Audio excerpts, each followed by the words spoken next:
현모양처의 대표인 신사임당과 그녀의 아들인 조선시대의 문신 율곡이의 생가이며 강릉을 대표하는 문화유산인 오죽헌을 건축기법에 초점을 두고 저희와 함께 들여다볼까요?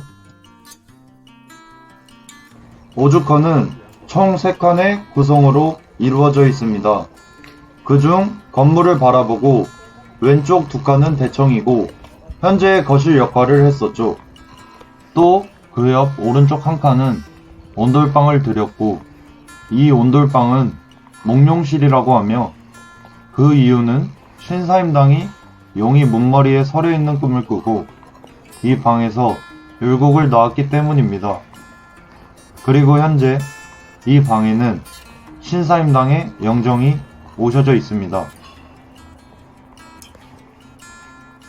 대청의 앞면에는 띠살문의 분합을, 옆면과 뒷면에는 두 짝씩의 우리 판문을 달았고 그 아래 벽면에 머름을 대었습니다. 띠살문이란 우리나라 창호 중에서 흔하게 볼 수 있는 창 형태이며 문을 짤 때 세련된 기교를 필요로 하지 않으면서 장식성이 있는 특징이 있습니다. 또 우리 판문이란 대청 뒷문 등에 많이 사용하는 양식으로 오죽헌의 우리 판문은 두 짝의 청판을 한 나무를 갈라 만들었기 때문에 문양이 대칭을 이루는 뛰어난 예술성을 보여줍니다.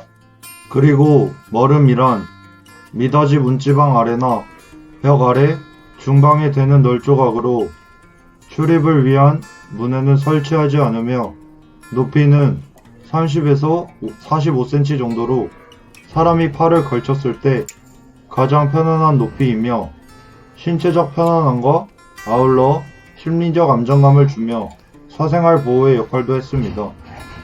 오죽헌의 천장은 연등 천장 방식으로 꾸며져 있으며 연등 천장이란 별도로 천장을 만들지 않고 석가래를 그대로 노출시켜 만든 천장 형태를 말합니다.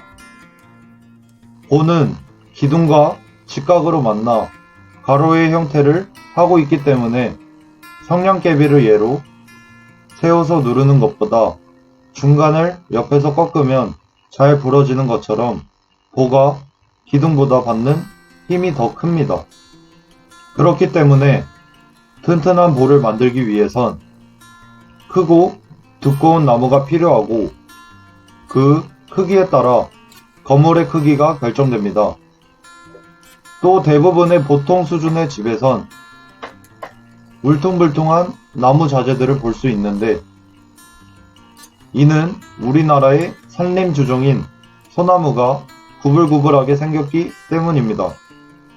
하지만 오죽헌의 보는 두껍고 올곧은 직선의 형태를 하고 있습니다. 이처럼 두껍고 올곧은 직선의 형태의 고를 만들기 위해선 산속 깊숙이 있던 큰 나무가 필요하고 그 나무를 몇십 명의 장정들이 며칠 동안 다른 나무들이 맡고 있는 산의 길을 만들며 운반해야 하기 때문에 그 비용이 어마어마하게 들어갔을 것이라고 추측할 수 있습니다. 그리고 그렇게 운반된 나무를 거의 다 잘라내야지만 가운데 반듯한 토막이 올곧은 직선의 형태를 한 보가 되는 것입니다. 그렇기 때문에 한옥을 볼 때 보의 두께와 형태를 확인하면 그 집의 주인이 당시에 얼마나 재력이 있고 권력이 있었는지 예상해 볼 수 있습니다. 오죽헌의 추녀는 위의 모습처럼 완만한 형태를 갖고 있습니다. 추녀는 곡선으로 되어 있는 지붕 라인에서 일직선이던 처마선의 끝이 들려있는 부분을 말합니다. 보통 사람들은 이렇게 추녀가 들려있는 이유를 보통 아름다운 곡선을 위해서만 이라고 생각하지만 추녀가 들려있는 데에는 과학적인 이유가 있습니다. 한옥은 목조 건물이기 때문에 비나 눈이 오면 나무 기둥이 젖을 위험이 있습니다.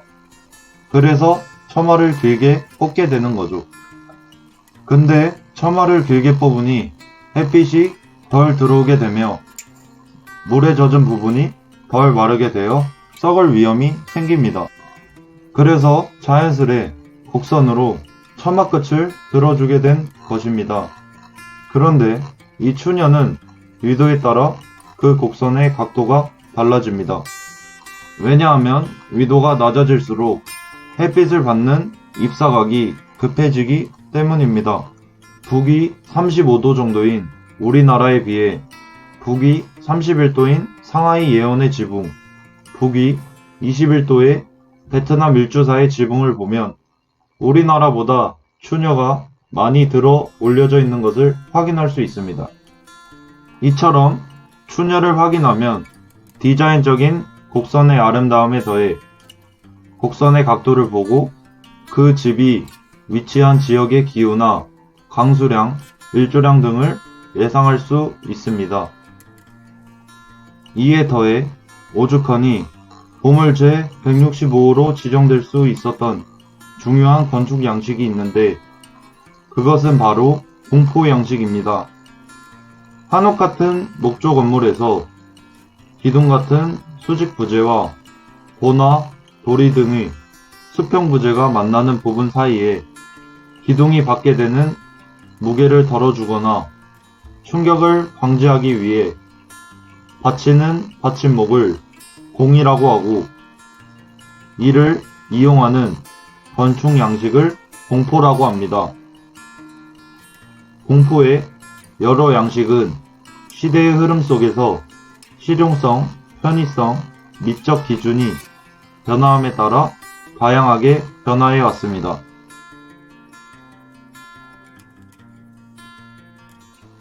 그 양식 중에서 오죽헌은 평범한 주택에선 보기 드문 입공 양식을 이용해 건축되었고 그 세부 수법으로 보아 현재 가장 오래된 입공주택으로 추측되고 있습니다. 입공 양식은 다른 공포 양식들보다 간결한 외관이 특징이고 그 모양이 마치 날개 같다 하여 입공이라 불리게 되었습니다. 그에 더해 오죽헌은 전 시대의 공포 양식인 주심포 양식에서 볼 수 있는 부분 또한 남아있어 주심포 양식에서 입공 양식으로 변화하는 건축 과정의 모습을 보여주는 중요한 문화유산으로 평가받고 있습니다. 같은 입공 양식으로 지어진 강릉의 해운정과 오죽헌을 비교해보면 일반적으로 사용되던 초입공 양식으로 지어진 해운정의 모습과 다르게 오죽헌은 이입공 양식을 사용하여 지어진 것을 확인해 볼 수 있습니다.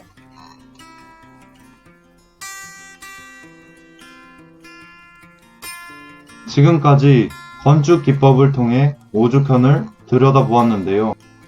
시청자분들이 이 영상을 통해 다소 생소하게 느껴질 수 있는 문화유산을 조금이라도 쉽게 이해하고 영상에서 설명한 건축 기법들을 통해 다른 문화유산들과 비교해보고 앞으로 문화유산들을 볼 때 좀 더 재밌게 볼 수 있길 바라며 영상 마치도록 하겠습니다.